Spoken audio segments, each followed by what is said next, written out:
Shalom Bapak Ibu. Malam hari ini kita ingin bersuka di dalam Tuhan. Bersuka, bersuka dalam Tuhan. Mari bersuka, bersuka citalah. Puji syukur hanya bagi-Mu Tuhan, sebab Kau yang layak dipuja. Malam hari ini, dengan rasa syukur kita ada di tempat ini. Dengan segala kebaikan Tuhan kita ada di tempat ini. Ku bersyukur Tuhan, buat kasih setia-Mu di dalam hidupku. Bersyukurlah kepada Tuhan, sebab Dia baik, sebab Dia baik. Bahwasanya untuk selamanya, kasih setianya, kasih setianya tiada berkesudahan. Kasih setiamu Tuhan, selalu baru rahmat-Mu bagiku. Hari berganti hari, tetap kulihat kasih-Mu, tak pernah berakhir di hidupku.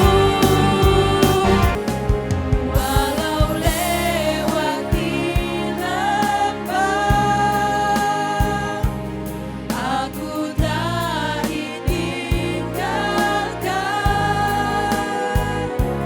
Yesus kekuatan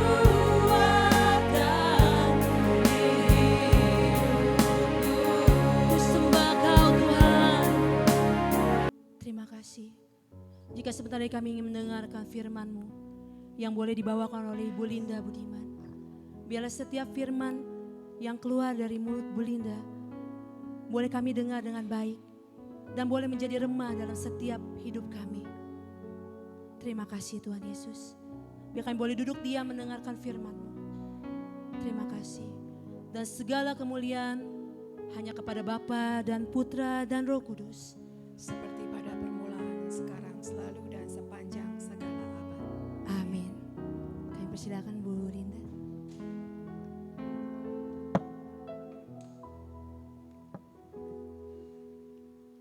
Selamat malam Bapak Ibu dan teman-teman yang terkasih dalam Kristus Tuhan. Shalom.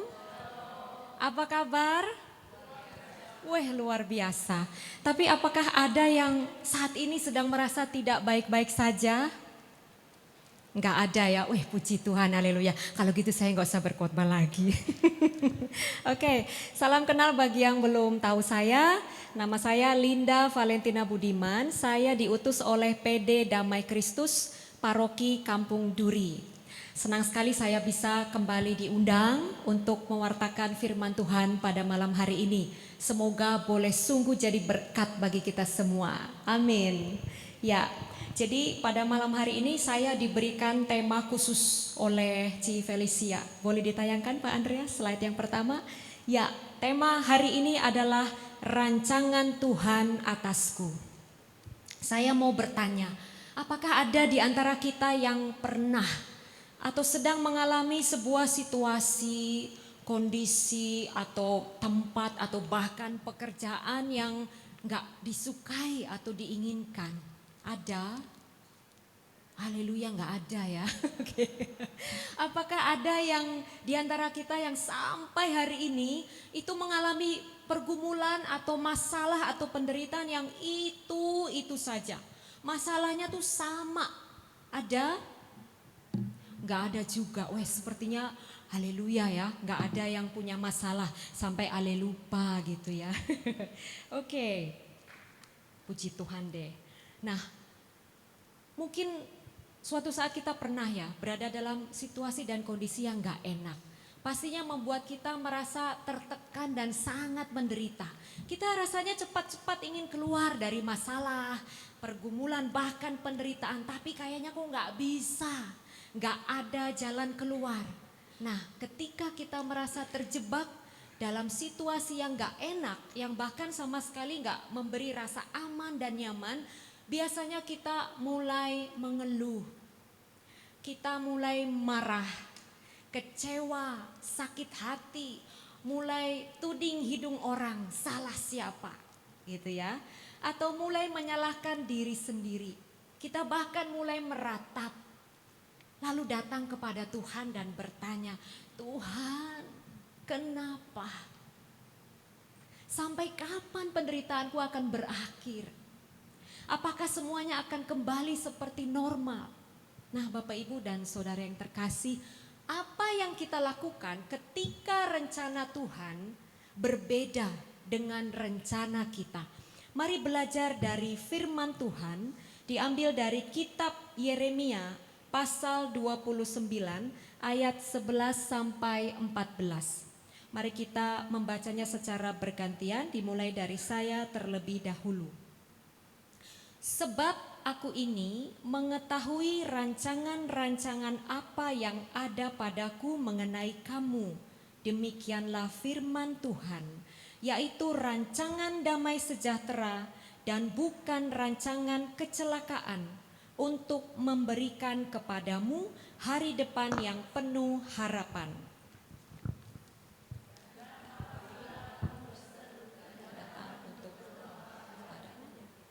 Aku akan mendengarkan kamu. Apabila kamu mencari aku, kamu akan menemukan aku. Apabila kamu menanyakan aku dengan segenap hati, aku akan memberi kamu menemukan aku. Demikianlah firman Tuhan. Dan aku akan memulihkan keadaanmu dan akan mengumpulkan kamu dari antara segala bangsa dan dari segala tempat kemana kamu telah kucerai-beraikan. Demikianlah firman Tuhan, dan aku akan mengembalikan kamu ke tempat yang dari mana aku telah membuang kamu. Bapak Ibu, saya yakin kita semua pasti pernah membaca teks-teks ini. Paling tidak pernah mendengar. Teristimewa karena ayat-ayat ini merupakan ayat-ayat favorit, khususnya di ayat 11. Rancangan Tuhan adalah damai sejahtera. Rancangan Tuhan tidak pernah mencelakakan. Tuhan pasti memberi hari depan yang penuh harapan. Amin. Ya, jadi saking favoritnya ayat ini, kalau ada orang bergumul gitu ya dengan sebuah masalah atau penderitaan, dia akan tegas berkata, aku punya iman. Pasti penderitaanku akan segera berakhir karena Tuhan memberikan rancangan damai sejahtera, bukan rancangan kecelakaan. Hari depanku penuh harapan. Tetapi bagaimana ketika misalnya hidup perkawinan kita jauh dari harapan? Bagaimana ketika salah satu anggota keluarga kita meninggalkan kita selama-lamanya? Atau salah satu keluarga kita ada yang sakit parah? Atau bahkan ketika hidup kita kayaknya kok selalu penuh dengan masalah. Masalah yang satu belum selesai, ada masalah lain. Yang ini belum selesai, tambah masalah ketiga. Apakah dalam situasi seperti ini masihkah orang secara manusiawi percaya kepada janji Tuhan? Katanya rencana Tuhan selalu baik adanya. Tapi kenapa yang aku hadapi selalu kesedihan, selalu kedukaan, selalu banyak masalah? Saya mau bertanya, apakah makna ayat 11 seperti itu? Mungkin karena favorit banyak orang mengutip gitu ya. Dikit-dikit tenang, penderitaanmu akan berakhir, hari depan penuh harapan. Jadi kalau ada orang bergumul dengan masalah, tenang, Tuhan Yesus baik. Penderitaanku enggak lama, paling cuma beberapa hari, beberapa minggu selesai. Apakah demikian? Mungkin karena banyak orang belum paham makna yang mendalam dan orang asal comot gitu ya. Kata Romo Bayu itu ilmu comotologi gitu ya. Hati-hati, bagi kita mengetahui konteks sangat penting. Jadi saya secara singkat akan memberikan apa sih konteks dari ayat-ayat tersebut. Kita tahu bahwa setelah Raja Salomo meninggal, Israel itu pecah menjadi dua bagian. Kerajaan di utara namanya Israel. Kerajaan di selatan namanya Yehuda. Betul. Betul ya. Nah, apa Apa yang terjadi pada kerajaan di Israel? Mereka dibuang ke Asyur. Karena apa? Mereka berdosa dan gak mau taat sama Tuhan. Tuhan sudah bernubuat, apabila kerajaan di selatan sama kelakuannya, lu gua buang juga gitu kata Tuhan. Jadi inti dari pasal 29 ini adalah tentang penawanan dan pembuangan suku Yehuda ke Babilonia di tahun 587 sebelum Masehi. Kenapa mereka dibuang oleh Tuhan? Kan umat kesayangan Tuhan. Karena mereka berdosa. Mereka banyak melakukan kejahatan. Bayangkan Bapak Ibu, mereka menyembah dewa Baal, ilah palsu, ilah-ilah lain dengan cara membakar anak-anaknya sendiri. Lalu dipersembahkan sebagai kurban sajian. Tuhan Allah gak pernah sekejam itu. Mereka banyak melakukan kejahatan, akhirnya mereka dibuang ke Babel. Di bawah kekuasaan Raja Babel, yaitu Raja Nebukadnezar. Oleh karena mereka gak mau bertobat, mereka dibuang. Padahal Tuhan sudah mengutus Yeremia untuk memperingatkan mereka, hei bertobat, dengarkan firman Tuhan, kembali ke jalan Tuhan yang benar. Tapi mereka gak mau. Jadi mereka dibuang selama 70 tahun. Lalu kalau kita baca di pasal 28, ada nabi palsu yang namanya Nabi Hananya. Dia bilang gini sama rakyat yang dibuang ke Babel, gak usah khawatir, jangan takut. Tuhan sudah membuang kita, tapi cuma 2 tahun saja. Padahal tadi berapa? 70 tahun. Tuhan melalui Yeremia meyakinkan rakyat, woi gak 2 tahun. 70 tahun. 70 tahun lamanya kamu akan kubuang. Penderitaanmu akan selama 70 tahun, lalu aku akan mengembalikan kamu kembali ke Yerusalem. Itu yang dinubuatkan Tuhan melalui Yeremia. Jadi Yeremia itu menulis surat kepada orang-orang buangan tentang hal ini. Sebagian dari isi suratnya seperti dikatakan dalam ayat 11 sampai 14. Jadi ini adalah konteks dari perikop yang kita baru saja baca tadi. Kalau demikian maknanya apa dong bagi kita? Setidaknya ada 2 makna yang mau saya bagikan kepada saudara. Slide berikutnya, makna yang pertama adalah di dalam setiap masalah, pergumulan atau penderitaan, kita tahu bahwa Tuhan sedang merencanakan sesuatu yang baik bagi kita. Jadi dengan kata lain, dalam setiap peristiwa hidup kita, bahkan yang paling buruk sekalipun, Tuhan selalu punya rencana yang baik bagi kita. Amin.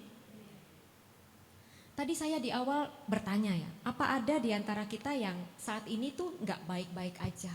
Karena kalau kita mengalami penderitaan yang tidak kunjung selesai, rasanya tuh seperti dalam pengasingan gitu. Saya pernah mengalami hidup seperti orang yang dibuang Tuhan gitu ya, seperti dalam pengasingan. Jadi saya menjadi Katolik itu tahun 2010. Lalu saat itu saya bekerja sebagai dosen di salah satu universitas swasta di Yogyakarta. Ketika siang hari jam 2 saya berada di ruang kerja saya, lalu saya sedang diam di depan laptop. Saya ceritanya waktu itu mau membuat materi gitu ya untuk kelas besoknya. Tetapi tiba-tiba ada sebuah perasaan yang kuat yang membuat saya tuh, aku kok pengen pergi ya, pengen keluar gitu dari pekerjaan ini. Padahal saya sangat suka mengajar. Lalu gak lama ada suara yang bertanya kepada saya. Suaranya laki-laki, lembut tapi tegas. Suara itu bertanya, Linda, mau gak engkau mengikut aku? Dan kalau engkau mau, tinggalkan semuanya. Bapak Ibu kira-kira kalau mendengar suara itu kaget gak? Kaget, saya kaget banget. Saya sempat bertanya-tanya, Tuhan, itukah engkau? Lalu saya bawa dalam doa, gak mudah bagi saya untuk bilang, ya Tuhan saya mau. Karena waktu itu saya berada dalam zona nyaman, pendapatan baik, pekerjaan baik, karir sedang naik gitu ya. Karena saya paling muda waktu itu. Jadi benar-benar kota Yogyakarta yang meninggalkan sejuta kenangan, di mana saya punya banyak sahabat di sana. Tiba-tiba Tuhan berkata seperti itu. Saya benar-benar berdoa setiap hari. Saya bilang gini, Tuhan, kalau memang Tuhan utus saya mau. Akhirnya saya menghadap rektor dan saya minta resign. Tetapi karena tanggung jawab saya harus menyelesaikan kontrak kerja sampai akhir 2012. Saat itu juga saya sedang menjalin relasi asmara gitu ya, dengan mantan pacar yang sekarang sudah jadi suami. Kami pacaran jarak jauh, saya di Jogja, dia di Makassar. Tapi dia asli orang Jakarta. Jadi setelah banyak diskusi, rencana ini, rencana itu, akhirnya kami menikah di Jakarta. Januari awal tanggal 2 saya menginjakan kaki di kota Jakarta 2013. Lalu kami merencanakan segala sesuatunya, tapi rencana tinggal rencana. Karena Tuhan yang menentukan. Yang saya alami dan hadapi adalah penderitaan demi penderitaan. Apa saja? Yang pertama dari segi pekerjaan, saya nggak lagi jadi dosen. Mungkin Anda bertanya, kenapa nggak mau jadi dosen lagi? Nggak tahu. Gak ada panggilan aja dan gak kepengen lagi untuk jadi dosen, gak gitu. Akhirnya demi mendukung karir suami saya, saat itu dia juga meninggalkan zona nyamannya. Jadi kami mulai dari nol Bapak Ibu. Dan saat itu ada teman yang income-nya 50 juta per bulan. Kira-kira tahu apa pekerjaannya? Agen asuransi. Maaf ya, tidak bermaksud menyinggung. Tapi ini pekerjaan yang saya tidak suka. Tapi saya terpaksa lakukan pura-pura suka demi suami tercinta. Saat menjalani sebagai profesi sebagai agen asuransi, saya banyak mengalami penolakan. Saya mengalami rasanya direndahkan, dipandang sebelah mata, dianggap miskin, dianggap bodoh, diusir secara halus dan secara kasar juga. Sudah deh, semua saya telan. Dan diam-diam saya menangis Bapak Ibu. Saya bilang, Tuhan, kok dunia saya seperti ini, saya nggak mau. Tapi kalau nggak kerja nggak dapat uang. Jadi kami bekerja sangat keras, cukup keras. Pagi, siang, sore, malam, cari nasabah gitu ya. Sampai setahun berlalu, 2 tahun berlalu, saya berpikir kok gak sukses ya. Lihat teman-teman kami, kok setahun dia bisa beli mobil ya, kok 2 tahun dia bisa beli rumah ya, kok kami masih naik motor butut ya, yang kalau jalan itu di belakang pada ribut, weh asap weh. Saya jalani sampai 4 tahun, akhirnya saya bilang kayaknya saya gak di sini deh. Saya bilang, Tuhan, saya nggak sanggup lagi jadi agen. Saya bilang sama suami saya mau berhenti. Kamu kalau mau jalan, jalan sendiri. Akhirnya dia juga ikutan saya berhenti.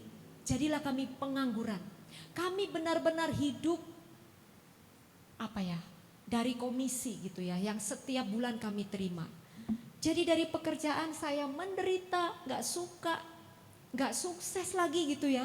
Mending kalau nggak suka tapi sukses. Ini nggak suka dan nggak sukses. Lalu berimbas kepada kehidupan ekonomi kami. Ketika suami saya bilang, oke, saya juga nggak mau. Dia nganggur 1 tahun dan hanya bermain HP. Marah nggak? Enggak. Saya bawa di dalam doa.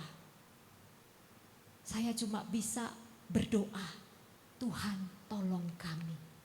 1 tahun. Kami hidup pas-pasan, bukan pas mau ini ada, pas mau itu ada, itu mah enak. Tapi pas mau ini enggak ada, pas mau itu enggak ada. Jadi saya ingat, uang belanja enggak boleh lebih dari 20.000 sehari. di Jakarta. Jadi setiap hari cuma makan sayur, tahu, tempe. Dan saya bersyukur, sekalipun ngepas kami gak pernah minta-minta. Sekalipun ngepas kami gak pernah ngutang sama tetangga atau sama orang lain, gak pernah. Benar-benar Tuhan cukupkan. Amin ya. Dan saya bekerja, suami saya bekerja. Kami gak punya uang untuk beli rumah. Apalagi harga rumah di Jakarta cukup cukup gila ya. Oke, jadi kami tinggal di rumah mertua. Tapi rumah mertua saya tuh gak indah. Rumah mertua saya itu rumah yang tua ya. Padahal kalau misalnya sewa aja bisa, tapi Tuhan itu gak mau. Hati kami itu tinggal di sini. Saking keadaan rumah kami tua banget. Bayangkan sudah 40 tahun gak pernah direnov atasnya. Jadi tiang-tiangnya itu tuh sudah pada lepas. Cuma karena kekuatan Tuhan saja, tiang-tiang itu sanggup menopang hidup kami sampai beberapa tahun lamanya. Bayangkan Bapak Ibu, rumah kami itu terhimpit di antara rumah-rumah yang tinggi dan besar. Rumah kami paling rendah, jadi bisa dibayangkan kalau hujan, banjir. Rumah bagian dalam lebih rendah dari pekarangan. Sehingga hujan 10 menit aja, pekarangan itu sudah hampir selutut. Dan kalau hujannya terus, air itu akan masuk ke dalam. Jadi setiap musim hujan saya menangis. Orang kalau hujan selimutan, tidur enak. Kami kalau hujan doa. Tuhan tolong, airnya masuk Tuhan, tolong Tuhan. Saya ingat tuh tahun berapa yang banjir di mana-mana, itu benar-benar kasur saya lipat, saya duduk di atas kasur saya puji-pujian. Saya bilang Tuhan tolong, gak ada loteng, Tuhan mau tidur di mana, di genteng. Benar-benar pokoknya penderitaan itu berlangsung hingga bertahun-tahun lamanya. Dan pernah satu kali hujannya gak berhenti. Dan saya lihat rumah tuh udah kayak empang, tinggal lempar ikan lele gitu ya. Jadi empang. Saya lihat di kamar mandi itu mulai bergejolak. Maaf, di bagian klosetnya. Saya bilang Tuhan, tolong Tuhan. Saya rela menderita angkut 100 ember tiap hari, tapi tolong Tuhan itu jangan sampai meluap. Tuhan tidak mendengarkan doa saya. Meluap. Jangan dibayangkan. Jangan dibayangkan. Ya, saya dan mama mertua membersihkan semuanya. Saya enggak menangis. Saya cuma bilang, thank you Lord. Hati sih menangis. Jadi setiap tahun, setiap kali hujan, saya selalu buang air, pakai ember. Loh kenapa enggak pakai mesin? Kan mahal. Kalau beli bagaimana? Jadi setiap kali hujan saya menangis di dalam hati. Penderitaan ini saya alami sampai berapa tahun? 10 tahun. Setiap kali hujan pinggang kayak mau patah. Perut kanan saya sakit sekali karena saya harus mengangkat ember yang penuh air. Kadang-kadang dibantu, kadang-kadang enggak. Mertua sudah tua, enggak tega saya minta bantuan mereka. Suami waktu itu sudah kerja lagi. Jadi ya sudah, saya telan semua penderitaan ini. Saya enggak cerita sama siapapun, termasuk sama teman-teman gereja. Ya pokoknya di bawah happy aja. Walaupun sebenarnya dalam hati itu ya Tuhan sampai kapan ya. Jadi kalau penderitaan saya mengalami banjir selama 10 tahun, orang Yehuda dibuang ke Babel selama 70 tahun. Ada yang menderita 70 tahun lamanya di sini. Nggak ada ya, nggak mau. Livi langsung goda-goda, nggak mau. Oke, nggak mau. Slide berikutnya, Bapak Ibu, penderitaan itu adalah sesuatu yang nggak bisa kita hindari. Slide berikutnya boleh, Pak Andreas? Oh, ya. Penderitaan itu sekali lagi sesuatu yang tidak bisa kita hindari. Tetapi kita harus belajar untuk menyambut dan merengkuh penderitaan. Mengapa demikian? Karena penderitaan adalah berkat terselubung yang melaluinya Allah sedang melakukan kebaikan. Saya ulangi sekali lagi, penderitaan adalah berkat terselubung yang melaluinya Allah sedang melakukan kebaikan.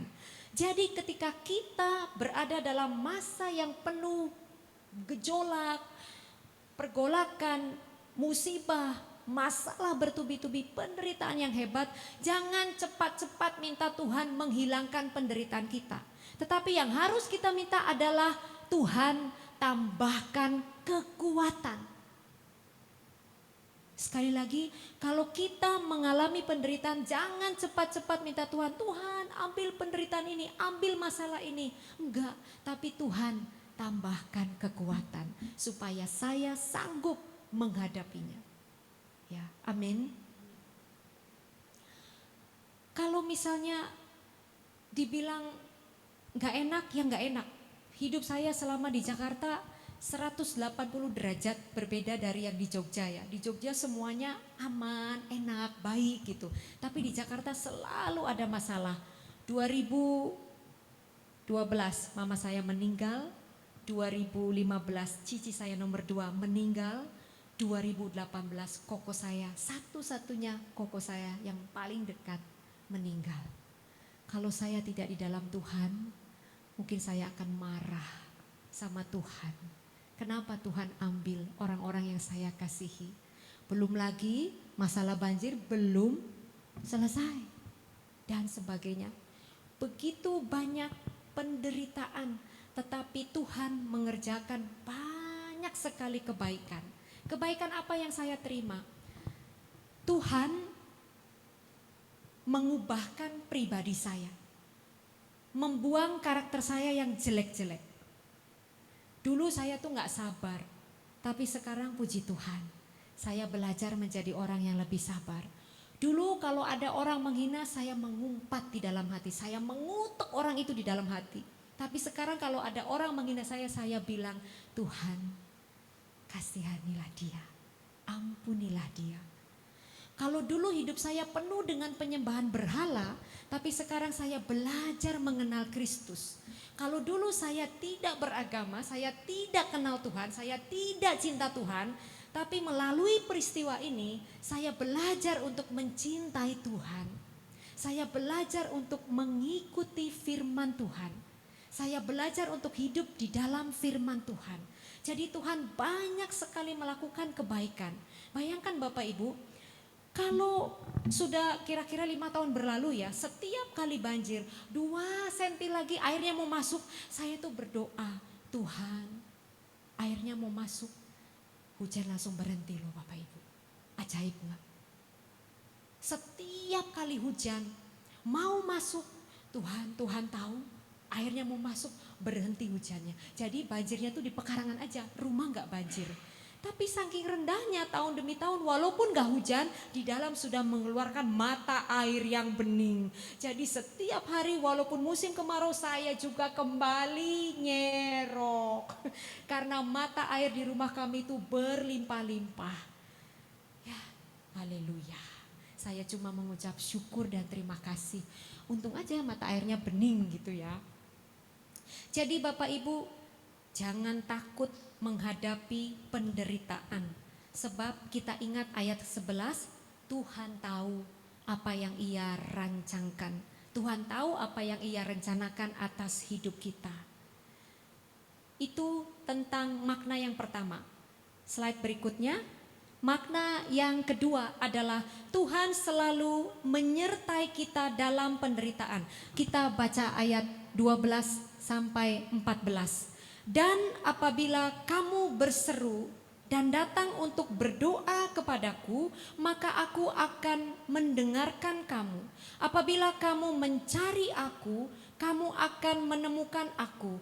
Apabila kamu menanyakan aku dengan segenap hati, aku akan memberi kamu menemukan aku. Demikianlah firman Tuhan. Pertanyaannya, bagaimana sikap hati kita saat bergumul dengan masalah, dengan penderitaan? Biasanya secara manusiawi kita marah, mulai punya sikap menyalahkan, berkeluh kesah, bersungut-sungut gitu ya. Terus protes, bahkan meninggalkan Tuhan. Saya juga dulu begitu. Ketika banyak sekali pergumulan yang saya hadapi, saya berkeluh kesah. Tahu gini, gua gak mau nikah. Tahu gini gak mau ninggalin Jogja. Tahu gini gak mau ikut Tuhan. Saya mulai menyalahkan diri sendiri. Tapi saya gak marah sama Tuhan. Saya gak meninggalkan Tuhan. Justru semakin saya menderita, saya semakin pegang erat tangan Tuhan. Istilahnya saya gondeli jubahnya Tuhan. Tuhan, aku akan ikut Engkau. Saya ingat ketika saya waktu itu saya doanya tuh seperti orang muslim. 5 waktu dalam sehari. Suami saya tuh sampai sebel sama saya gitu ya. Doa terus. Saya bilang biarin.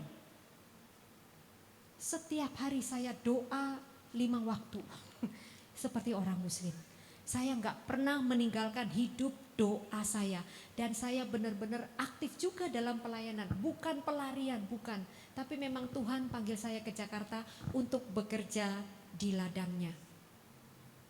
Semakin saya menderita, ayat-ayat ini menjadi rema dalam hidup saya. Benar loh, ketika kita bergumul dengan masalah, semakin kita cari Tuhan, semakin kita intim sama Tuhan, Tuhan itu menyatakan dirinya. Tuhan tahu apa yang saya rasakan, Tuhan tahu hati saya bagaimana, Tuhan tahu bagaimana hidup saya, Tuhan tahu segala perkara yang berkecamuk di dalam hati saya. Sungguh ayat-ayat ini benar.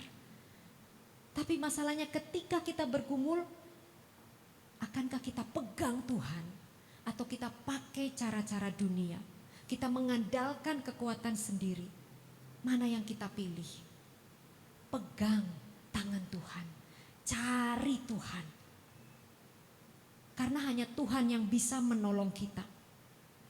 Jadi hebatnya Tuhan, baiknya Tuhan, walaupun saya tuh banyak ngangkat air gitu ya, kaki luka-luka karena kan kerendam air terus, sampai berdarah-darah, sampai perih sekali, tapi kami tuh gak pernah sakit Bapak Ibu. Flu, batuk, enggak loh. Walaupun jalan tertatih-tatih karena luka semua telapak, tetapi kami gak pernah sakit berat. Tuhan sungguh baik. Tuhan sungguh pelihara hidup kami. Dan bahkan suatu masa, satu kali saya pernah seperti Ayub, borok di tubuh saya. Udah kaki pedih, tiba-tiba ada serangga gigit saya, bengkak merah.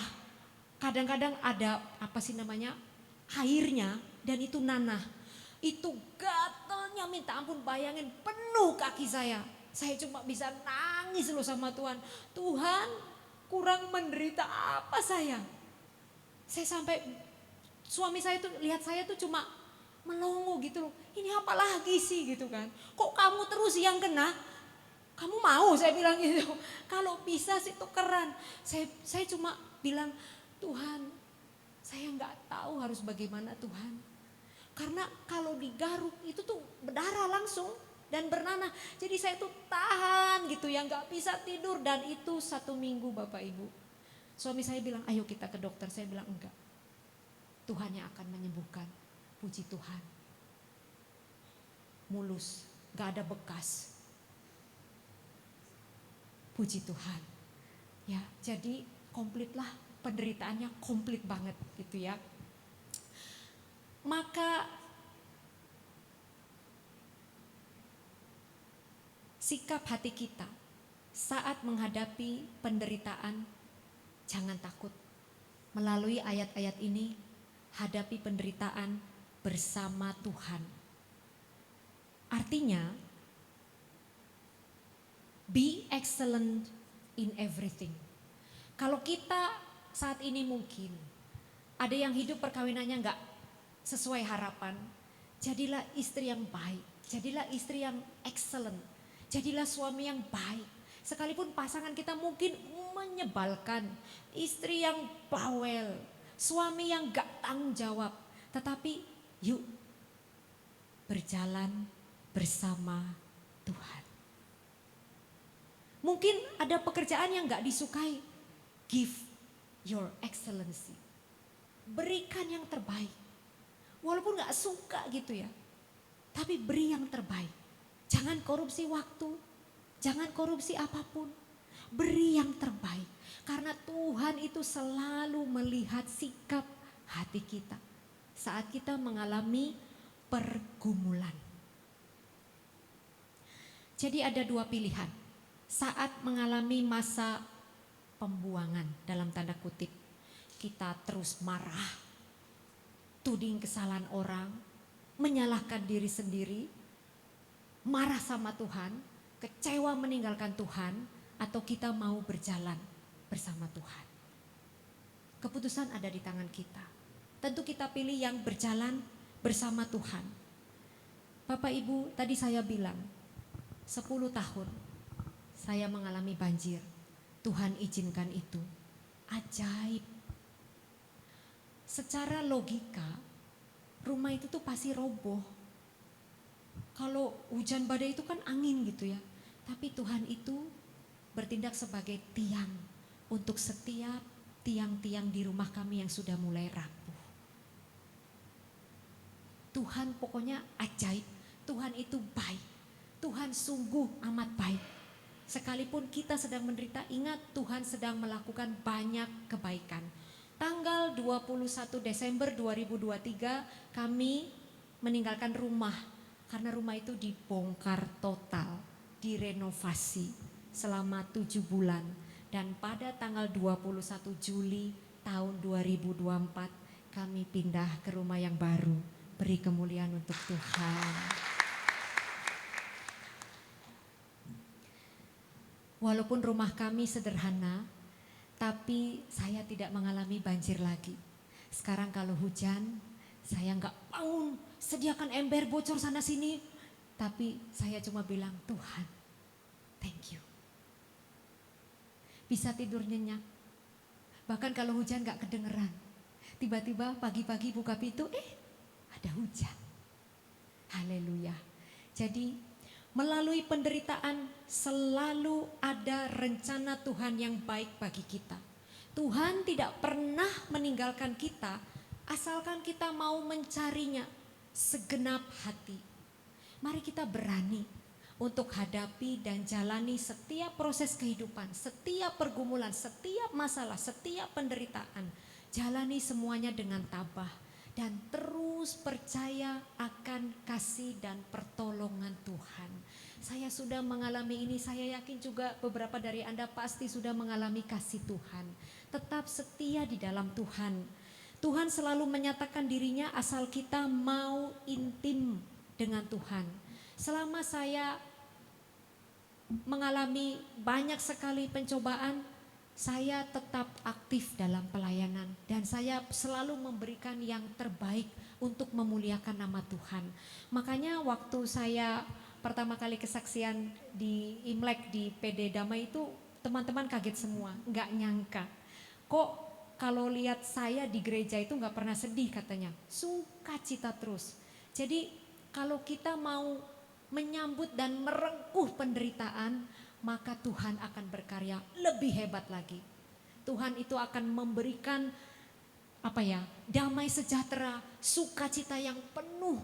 Sehingga segala penderitaan yang kita alami itu gak ada artinya. Tuhan punya engkau saja sudah cukup. Ya, amin. Jadi ketika kita punya pergumulan yang sampai hari ini mungkin belum selesai, mari terus setia di dalam Tuhan. Cari Tuhan, hidup dalam ketaatan akan firman Tuhan. sekalipun belum ada jalan keluar, kabutnya masih tebal di depan kita, tetapi yakin janji Tuhan. Tuhan tahu apa yang Ia lakukan, Tuhan punya rancangan dan rencana yang baik atas hidup kita semua. Amin. Sebagai penutup, mari kita cari Tuhan dengan segenap hati.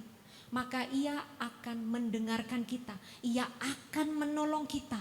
Sebab hanya Tuhan yang tahu rencananya atas hidup kita. Mari Bapak Ibu kita belajar untuk menghadapi semua proses kehidupan tanpa protes. Sebab hanya Tuhan yang punya rancangan terbaik atas hidup kita. Bisa jadi kita tidak mengalami janji Tuhan, tapi kita punya keturunan. Bisa jadi mereka yang mengalami janji Tuhan. Tetapi asal kita mau sungguh-sungguh berpegang erat sama tangan Tuhan, kita pasti akan ditolongnya. Amin. Amin. Mari kita berdoa.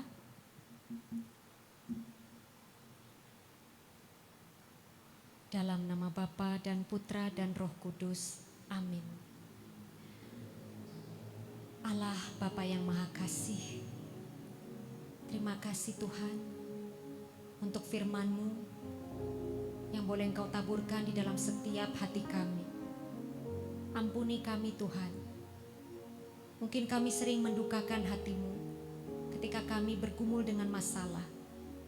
Kami marah, kami bersungut-sungut, kami kecewa, kami mulai menyalahkan.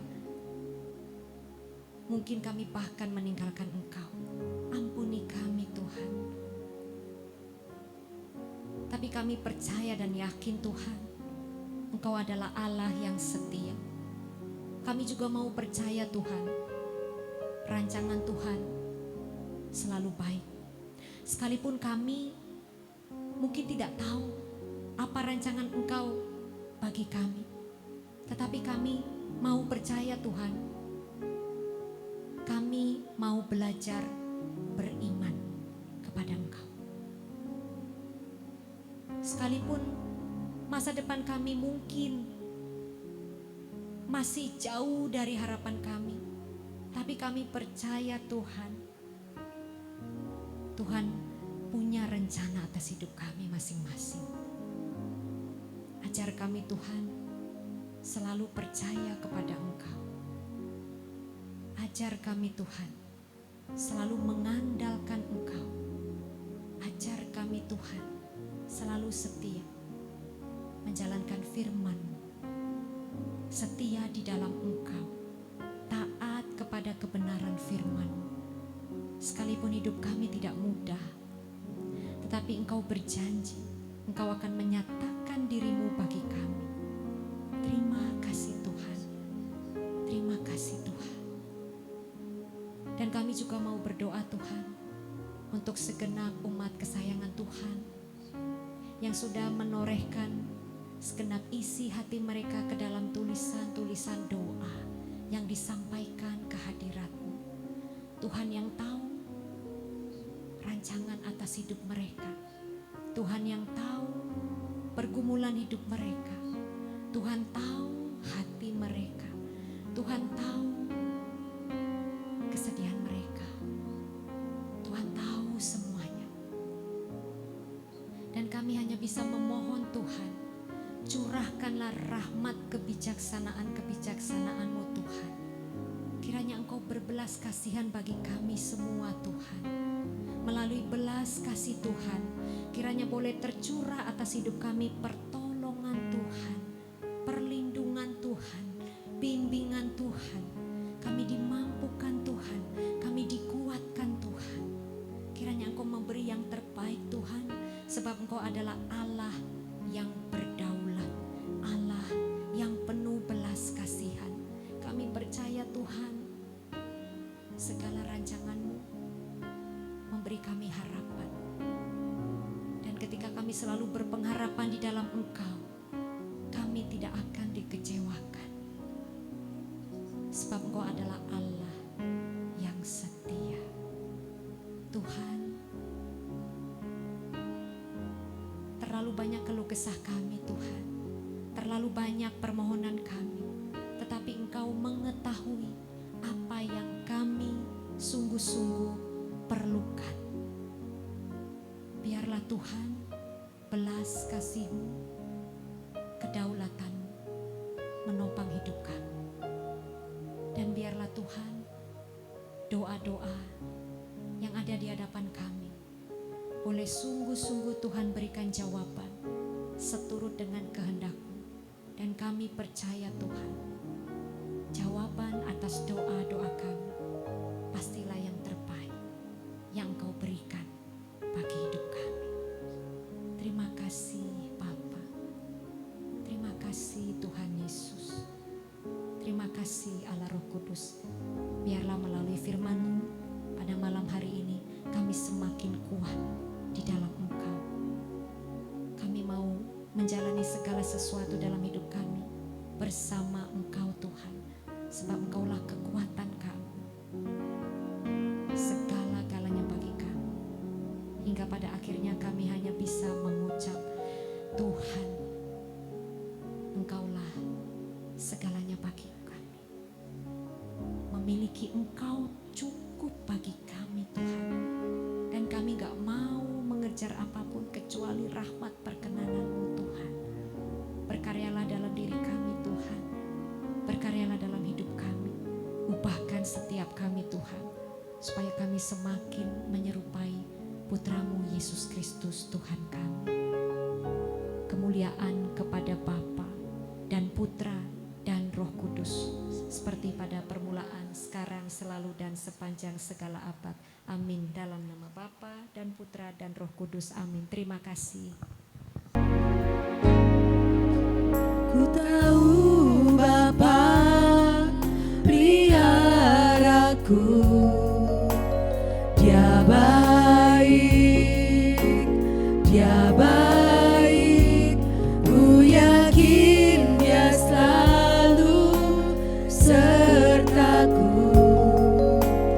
Dia baik bagiku. Ku tahu Bapa peliharaku. Kita memasuki rangkaian HUT PDPKK BHK yang ke-40.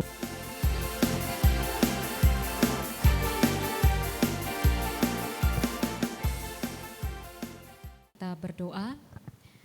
Terima kasih Tuhan untuk kesempatan yang boleh diberikan kepada kami mendengarkan firman-Mu, dan biarlah boleh menjadi rema dalam hidup kami keseharian. Tuhan, sebentar lagi kami akan berpisah satu sama lain.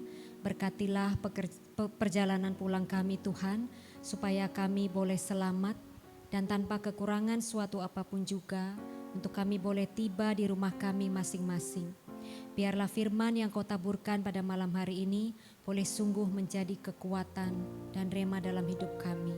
Terima kasih Tuhan, berkati kami senantiasa, berkati kami Tuhan, berkati keluarga kami.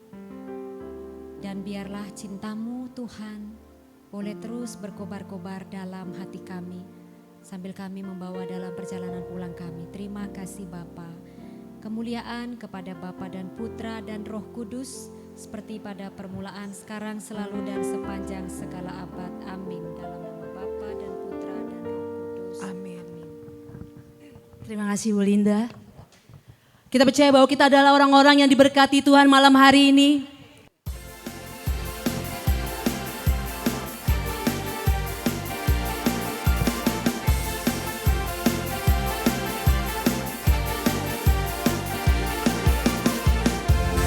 Kasih setia-Mu nyata bagiku, hikmat kebajikan tersedia bagiku.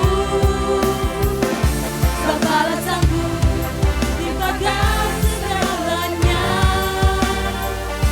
dan anugerah-Nya sangat besar bagiku. Aku diberkati, aku dilimpahi